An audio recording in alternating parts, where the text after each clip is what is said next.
Et salut les amis, c'est Okayo. Aujourd'hui, on se retrouve pour la suite de Shincha The Lost Soul. Donc, dans le dernier épisode, le chapitre s'était fini au moment où Rita a piqué une crise en voyant notre très chère, je sais plus comment elle s'appelle, mais la dame, la jeune femme qui habite dans ce sanctuaire, le sanctuaire du crépuscule. Donc, on va voir si on peut découvrir pourquoi. Même si dans la dernière vidéo, j'avais déjà dit que c'était possiblement à cause du fait qu'elle avait déjà bu l'eau de la rivière de ce monde-là, alors que la dame nous avait dit qu'on ne peut rien consommer. Donc on va lancer le nouveau chapitre, c'est parti. Ok, donc on lance le chapitre. Le départ de Rin nous plonge dans un silence étourdi. Sayoko est la première à le briser. Je ne comprends pas. Pourquoi a-t-elle dit des choses pareilles? Je me le demande. Le doute emplit le regard d'Azusa. Pour une fois, je ne peux pas lui en vouloir. Rina a paniqué en voyant Sayoko, et l'a traitée de meurtrière. Il doit y avoir une explication logique. Ouais, on ne peut pas lui faire confiance. Non, je n'ai rien fait. S'il vous plaît, arrêtez de vous battre. Je suis sûre que la réaction de Rina n'avait aucun rapport avec Sayoko. Elle a raison. Elle était déjà étrange avant ça. Ouais. C'est pour ça que je t'ai appelé, Sayoko. Rina ne voulait pas me parler, ni me répondre, peu importe la façon de le faire. Ouais, c'est pour ça. Sayoko fronce ses sourcils un moment avant de reculer. Est-ce qu'elle a consommé quoi que ce soit du monde de crépuscule? Allez, personne n'a mangé depuis... Ayoto prend une profonde inspiration soudaine et la coupe. La source! Ah non, comment a-t-on pu oublier? La source? Avant d'atteindre le sanctuaire, Rina s'est arrêtée à une source pour boire. Oh non, alors il est déjà trop tard pour elle. Dame Shio va prendre son âme. Non, il doit y avoir un moyen de la sauver. On doit la chercher dans la forêt immédiatement. Elle ne peut pas être partie bien loin. Mais ça n'a aucun intérêt. Une fois que quelqu'un a consommé la nourriture de ce monde, il en devient une part. Ce n'est qu'une question de temps. Elle ne comprend vraiment pas vrai? On doit essayer de la sauver. Mais c'est impossible. Tu n'en sais rien. Peut-être qu'on trouvera un autre moyen. On ne doit pas l'abandonner seulement parce que tu dis que c'est sans espoir. Pourquoi veux-tu que nous abandonnions derrière?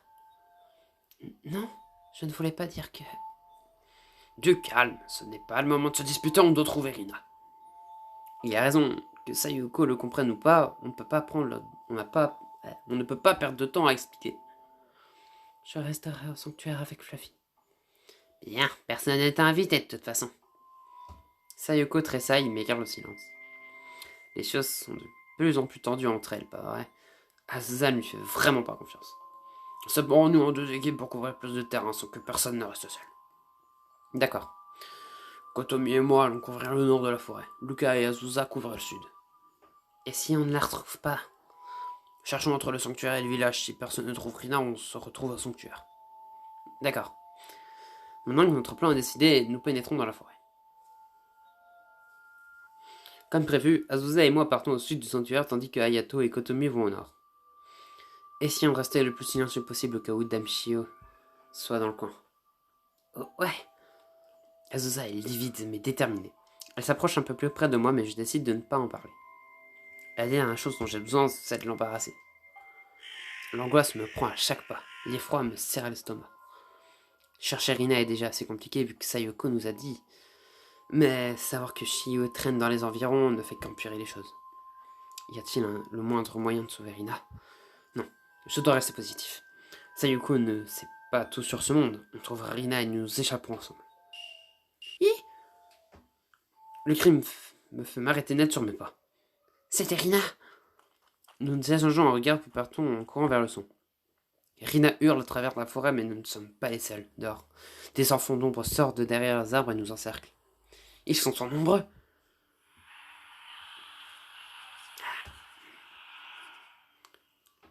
Le groupe d'ombre se rapproche de plus en plus près et ils tendent la main vers nous. Alors que leurs doigts ombreux touchent ma peau, un frisson de parcours accompagné par de l'effroi et de la tristesse. Leur contact est terrorisant. Arrêtez! Faites que ça s'arrête, ne laissez plus me toucher. Elle tremble et se blottit contre moi alors que je cherche une échappatoire. Pour atteindre Rina, on va devoir passer à travers les ombres. Elles ont bien l'intention de nous bloquer le chemin. Je pense que nous pouvons forcer le passage, mais ça voudrait dire endurer leur toucher glacial encore et encore. Azusa a déjà l'air sur le point de paniquer.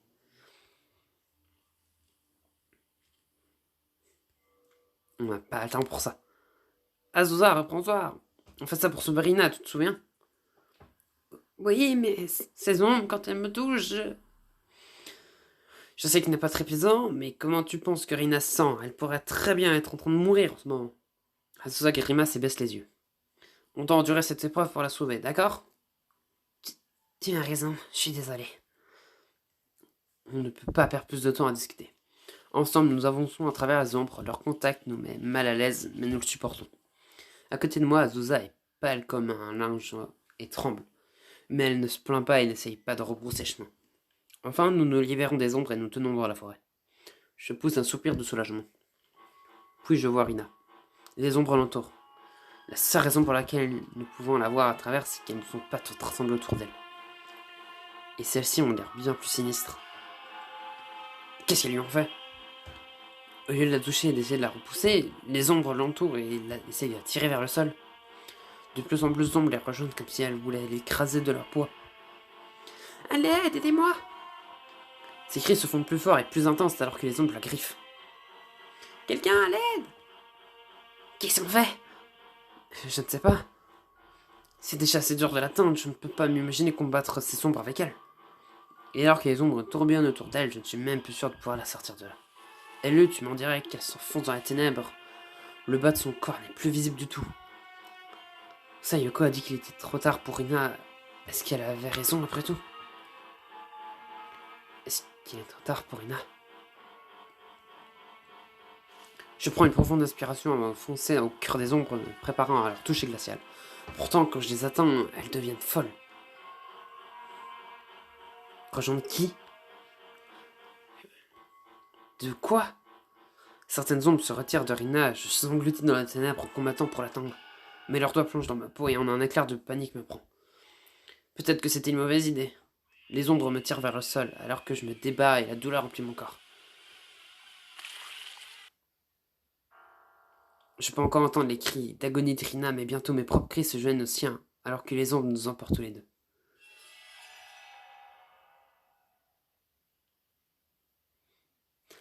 Ah, bah c'est la première fois que ça arrive. Ah, du coup, ça nous met ici. Ah, bah c'est la première fois que j'ai un jeu où tu peux faire de mauvais choix.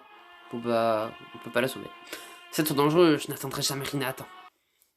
Je passe les bras autour des épaules d'Azusa pour la protéger des ombres, mais elles sont déjà trop occupées avec Rina de toute façon. Nous regardons avec horreur les ombres tirer Rina vers le sol. Les craquements accompagnent ses cris et du sang se déverse. Non! Je m'avance, mais il est trop tard. Rina disparaît dans les ombres avec un dernier cri d'agonie alors que le sang se répand sur le sol. Non! Non! Elle blottit son visage contre mon torse et commence à pleurer. Non! Non! Non! Je passe les bras autour d'elle et lui frotte le dos pour la rassurer, mais mes mouvements sont presque mécaniques. Je n'arrive pas à croire qu'elle soit morte, juste sous nos yeux. Les ombres n'ont pas l'air de vouloir s'occuper de nous. Elles se séparent et volent vers les arbres. Seules des traces de sang sur le sol restent pour témoigner de l'horreur qui s'est jouée ici. Allez, on doit retourner au sanctuaire pour prévenir les autres.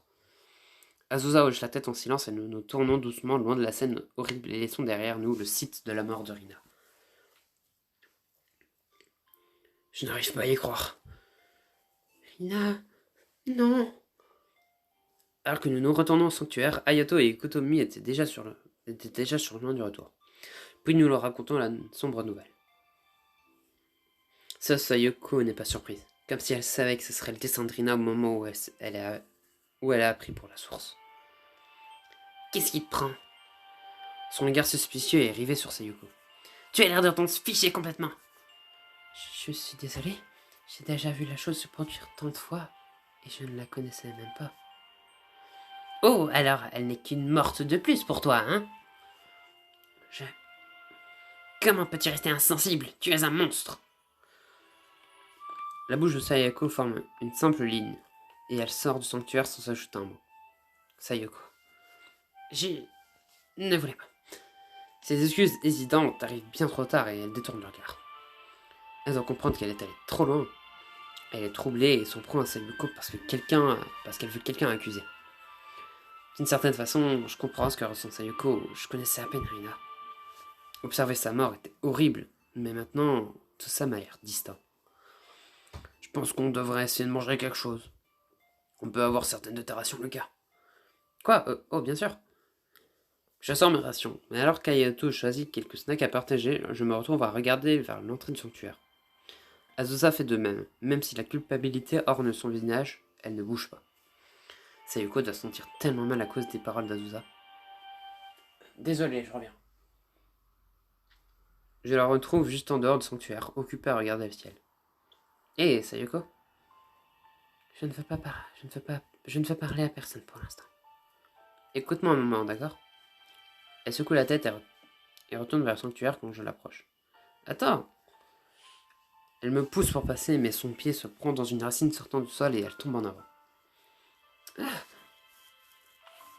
Par réflexe, j'attrape son bras et la relève, les yeux bouche bée et ses joues se colorent. Oh oh. Son visage est si proche du mien, son corps est collé à moi. Elle détourne le regard, mais au même moment, ses bras se serrent autour de moi comme si elle ne voulait pas me lâcher. Embarrassée, je la repousse. Désolé. Non, c'est à moi de m'excuser, je suis désolé. Nous nous tenons en silence pendant un moment et elle détourne le regard. Si ça te dérange pas, j'aimerais être seule en ce moment. Ouais, désolé. J'ai déjà causé assez de soucis en volant la force à me parler et je ne devrais pas abuser. Je te laisse alors. Merci. Je me précipite dans le sanctuaire, encore embarrassé de ce qui vient de se passer. À l'intérieur, les autres sont occupés à discuter. On dirait qu'ils se disputent à propos de quelque chose. Azusa lève les yeux vers moi alors que j'approche. Dis-leur, Lucas. Dis-leur à quel point ces ombres sont dangereuses, qu'il est même inutile de se battre. Peu importe, on ne peut pas abandonner. Ça fait longtemps que je n'ai pas entendu une telle colère de la voix de Kotomi. Elle continue de parler, sa voix se fait plus confiante. Ça sera dangereux, oui, mais on ne sait pas ce qu'il va se passer, oui, mais on doit quand même essayer. Comment? Nous allons chercher des indices, des signes, quoi que ce soit pour trouver un moyen de sortir d'ici. On voudrait ce qu'il faut, mais on ne peut pas abandonner et se laisser tuer. Waouh, sa détermination est incroyable et inspirante. Kotomi a raison, on ne peut pas abandonner. Ne t'en fais pas, Azusa. Je suis l'aîné ici, alors je veillerai sur vous. Je serai votre grand frère. Alors s'il se passe quoi que ce soit, je devrais venir te voir pour de l'aide. Exactement, crois en moi, je suis là pour vous. J'imagine que c'est rassurant. Tu as un plan, Hayato? Je pense qu'on devrait retourner au village de Tokoyumi, ou en tout cas son équivalent dans ce monde. Ça m'a l'air d'être un bon endroit pour commencer. C'est sûrement mieux que de vagabonder dans la forêt en quête d'indices. Ben, si tout le monde est d'accord, je vais aider. Alors c'est décidé. Nous allons au village. Le village n'est pas plus accueillant que la première fois. Vous savez, la disposition des bâtiments ressemble à celle de notre village, mais pas totalement. Regardez, est-ce que cette maison n'a pas l'air différente du reste? Nous suivons son regard vers une vieille maison en ruine tenant à peine debout alors que la porte s'ouvre et que Shio en sort. Le regard vide du fantôme observe le village et se pose sur nous. Shio est là. Elle nous a remarqués. Sommes-nous en danger? Est-ce qu'il y a quelque chose de spécial dans cette maison qui attire son attention? Découvrez-le dans le prochain chapitre.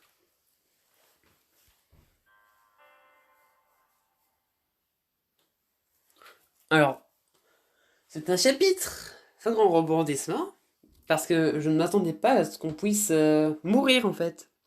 C'est le premier jeu narratif où je vois qu'on peut mourir. Ou en gros on peut faire des mauvais choix. Enfin, un mauvais choix, mais bon, c'est pas. Ça va pas influencer vraiment le reste de l'histoire. Mais c'est la première fois que ça arrive. Et ça, je suis quand même vachement content.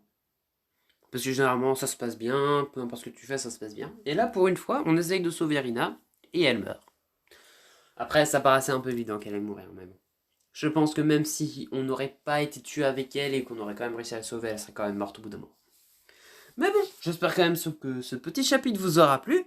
Si jamais c'est le cas, n'hésitez pas à vous abonner, à lâcher un like pour voir la suite la semaine prochaine. C'était Okayo. Allez, salut!